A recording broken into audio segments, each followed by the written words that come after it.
Students are back in school in South Carolina, and the Attorney General wants parents to have a conversation with their kids. Attorney General Alan Wilson says predators are using social media to manipulate children online. He's also worried about fentanyl being disguised as fake pills, which is killing people all over the country. He says one conversation could save your child's life. Once you've been harmed or once you've lost your life, we can go after the bad guy, but preventing it is really what we're talking about. An ounce of prevention is worth more than a pound of cure. A.G. Wilson says parents need to stay involved and have conversations with their children about these risks. 3 women are now behind bars in Richmond County after a sting operation. The Sheriff's Office Vice Division ran a prostitution sting operation Thursday night. They arrested 57-year-old Angelique Felder, 37-year-old Margareta Martinez, and 29-year-old Crystal Jarvis. Each woman was charged with solicitation or transport of prostitution. 4 people have been arrested in connection to a cold case in Thompson. Time now to take a first check of the weather. Here's Chief Meteorologist Jenna Petracci. Well, it's a nice dry Friday night for us as we look at our Terry Labor Hyundai Skyview Cam in Aiken. Temperatures are comfortable, and that was the case all day today. We had a low of 71 and a high of 82, still well below normal when it comes to those high temperatures. And this is actually the 3rd day this week where we made it to 82 degrees. Notice we were also there on Tuesday and Wednesday. Yesterday we were even cooler at 77, and we were also in the 70s on Sunday and Monday. Hard to believe that just a week ago we were in the upper 90s, and it wasn't too long ago that we were in the triple digits. But just like that, it's feeling like fall, and this cooler weather will continue into the weekend. Right now we're at 74 in Augusta and 72 in Aiken. Winds are out of the northeast, pretty calm in our western counties, up to 8 miles per hour though in Aiken. And for our Saturday morning, we'll be partly cloudy and dry, getting down to 69 degrees. And looking ahead, you can see a few showers and storms expected Saturday, and then a higher chance of rain on Sunday and Monday. I'll have a look at your futurecast for that coming up shortly, but back to you, Jenny. All right, thanks, Jenna. Changes have been made to the rental assistance application process in Augusta. Those applications will only be accepted at intake sessions rather than online. The changes were made due to the high level of demand, so the city wants to process the applications that have already been received. The next intake session is tomorrow at the Robert Howard Community Center from 10 a.m. until 2 p.m. We also have a full list of intake sessions on our website, WJBF.com. In McCormick County, South Carolina, the Army Corps of Engineers is preparing to open Hawk Creek Campground for the first time since Hurricane Helene. 4 weeks after securing nearly $31.5 million for cleanup, the contractors and the Corps were able to clean up the campground in time to open it for the last weeks of the camping season. It's the first of 7 campgrounds run by the Corps to open after Helene, and people are excited for it to reopen, even if it's only for a couple of weeks. What went into that decision ultimately is that we just want to get back to the public. We've been working really hard. The public has shown a great deal of patience with us as we've gone through this entire process. So it was just our way of giving back. Hawk Creek will open on August 22nd and close again for the season after Labor Day weekend. A local animal shelter needs your help to find pets a forever home. Your local animal shelter needs your help to find pets a forever home. Here's Graham Lee. Every year, the Aiken County Animal Shelter hosts its annual Clear the Shelter event, but they need your help because now there's more animals than places for them to stay. In 2024, the animal shelter took in more than 3,000 dogs and cats from across the county.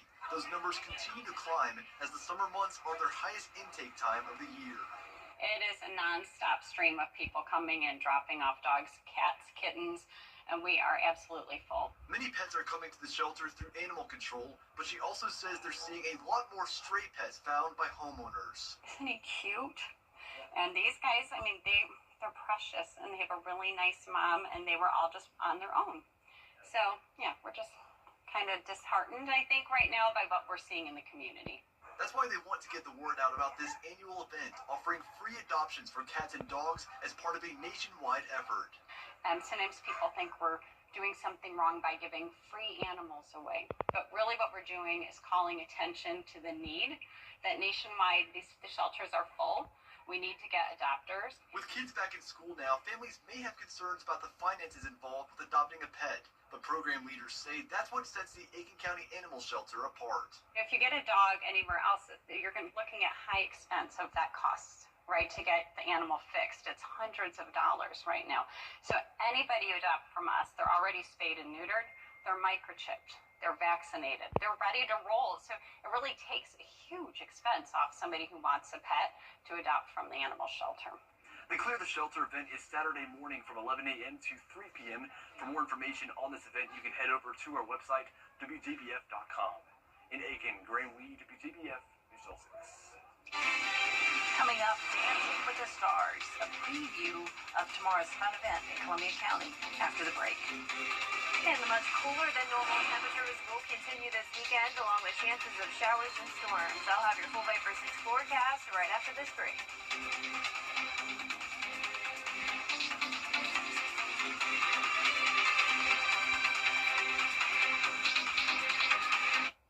Goodbye, everybody. Go to the most accurate and most trusted, the Live Viper 6 mobile app.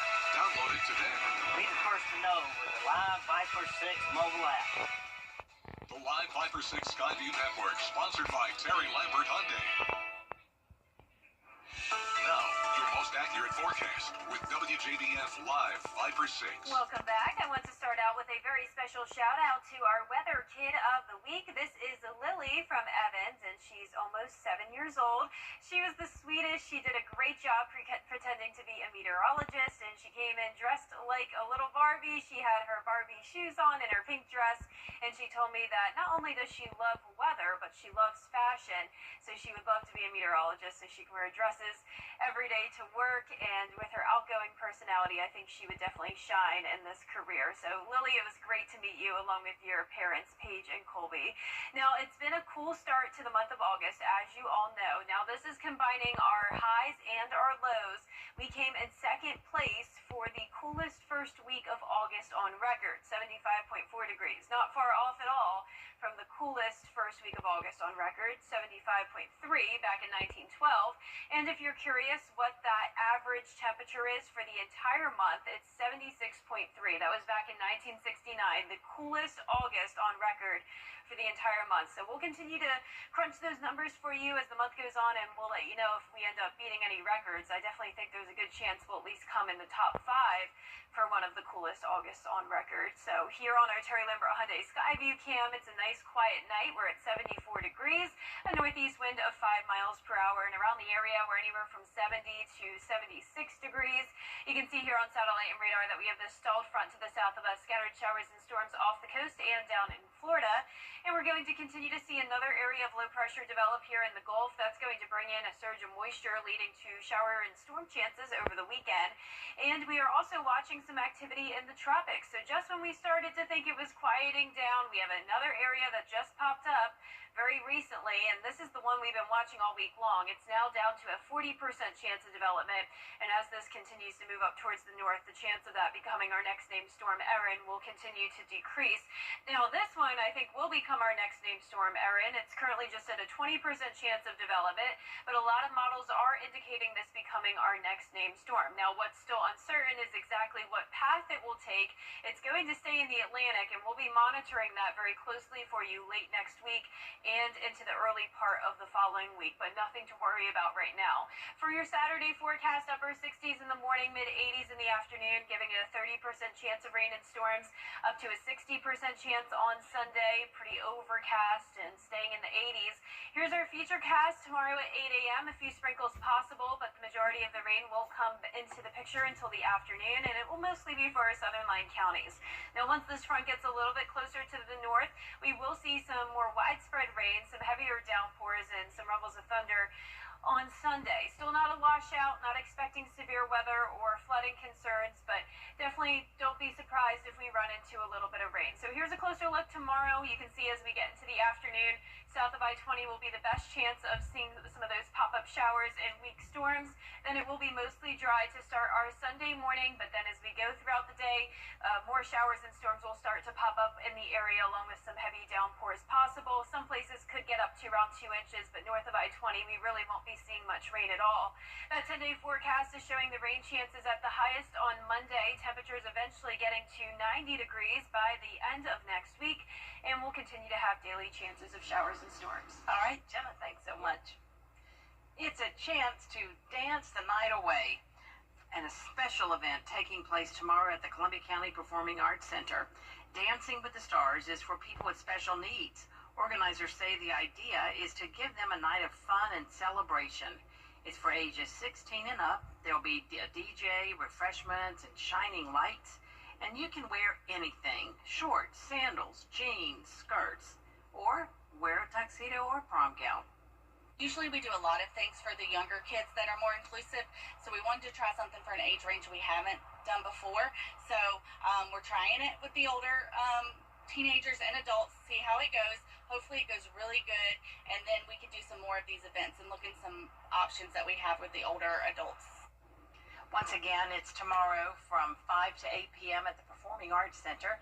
You can register right up until the event starts or until capacity is reached. Just go to WJBF.com and look for the link. Still ahead, a law enforcement officer killed after a shooting at Emory. For everyone. The WJBF Live Viper 6 Skyview Network is sponsored by Terry Lambert Hyundai.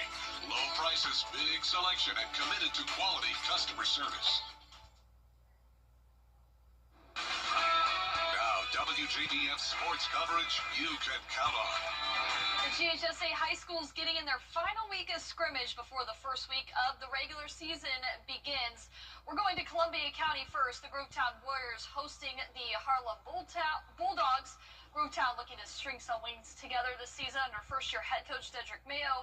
Warriors out with the opening drive. The quarterback rolls to his right, finds tight end Elijah Sellers. That's good enough for the first down, but the drive stalls. Then we go to defense. Harlem's Rod Anderson met with a swarm of Grovetown defenders, but the Bulldogs keep the drive moving. Mercer Barton finds Jaden Futrell on the outside. He breaks a few tackles for a first down and then some. Then the Bulldogs get in the red zone here. Anderson takes the direct snap, finds his way into the end zone for the Harlem touchdown. A low-scoring game. The Bulldogs and Warriors ended the scrimmage tied at 7. Now over to Thompson, a jamboree-style type of scrimmage. Hepzibah, Warren County, and Thompson all getting together at the Brickyard, making up for last Friday's rainout. First half belonged to Hepzibah and Warren County's JV squads. See that end of the pick 6 there for Warren County. These 2 quarters of play tied at 7. Then the big boys turn. The Bulldogs coming into this season with sky-high expectations. It was the Jarris Sinkfield show very early on. Catches the short pass, jukes and shakes his way in to the end zone for 6. Then one of the more promising transfers, Noah Merriweather. Remember that name this season. He's going to be special. That run makes it 14-0 at Thompson after 2 quarters of play. The season opener with Evans is next Friday. Now, also, do not forget to tune in to our Football Friday night preview show here in less than 10 minutes. We'll have a comprehensive breakdown of teams on both sides of the river, revealing our game night live schedule and the Border Bowl coaches. And then stay tuned for our encore presentation Saturday at 9:30 a.m. Plus, we've got an extensive digital preview coming your way to the website on WJBF.com. Well, the Carolina Panthers kicking off their preseason, hosting the Cleveland Browns at Bank of America Stadium, airing on News Channel 6. We'll start out first in the first quarter. Bryce Young floats one up to the rookie McMillan out of Arizona. He makes the grab to move the chains. Then the Panthers in the red zone, 3rd and goal. Bryce Young scrambling out of the pocket and throwing on the run. Nails the throw to Jalen Coker in the back of the end zone for the Panther touchdown. Now the Panthers were down 14-7 at the half to the Browns. Then in the third quarter, Panther safety Damani Richardson chases down Shador Sanders on that 3rd down, but Sanders made quite the debut there. Throws for 138 yards, 2 touchdowns. Browns go on to win it 30-10. That's it for sports. We'll be right back. Fool for 30 years. Area of Station. Warning.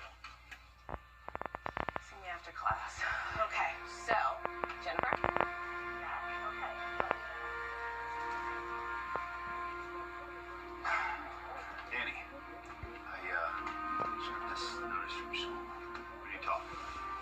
This is important. Call.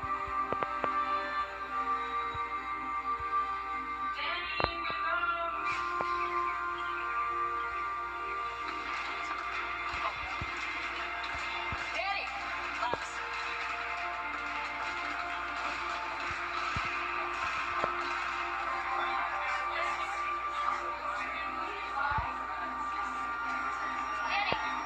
Danny! She's overdosing. When no one else knows what to do, it's gotta be you. Carry naloxone. You can save a life.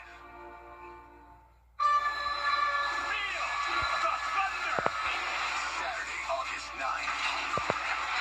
The toughest bull riders on earth team up for the Camping World Team Series. Only the best of the best.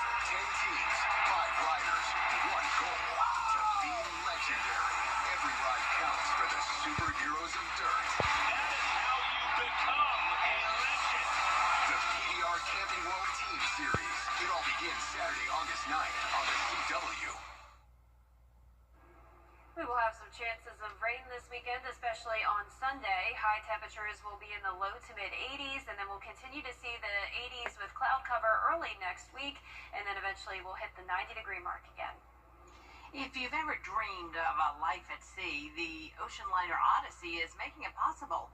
They're offering unlimited stay packages starting at $350,000 and climbing to nearly $2 million, with food, drinks, and global destinations included. You'll also get 24/7 room service, a library, gym, pickleball courts, and more. Spend a little extra and you can add spa treatments, grooming, even medical care. Officials say it is the ultimate retirement plan if you can keep your sea legs. I would love that. Yeah, I think it sounds great. That's our report for now, everybody. Thank you for watching. Make sure you download our mobile app for breaking news and weather. Good night.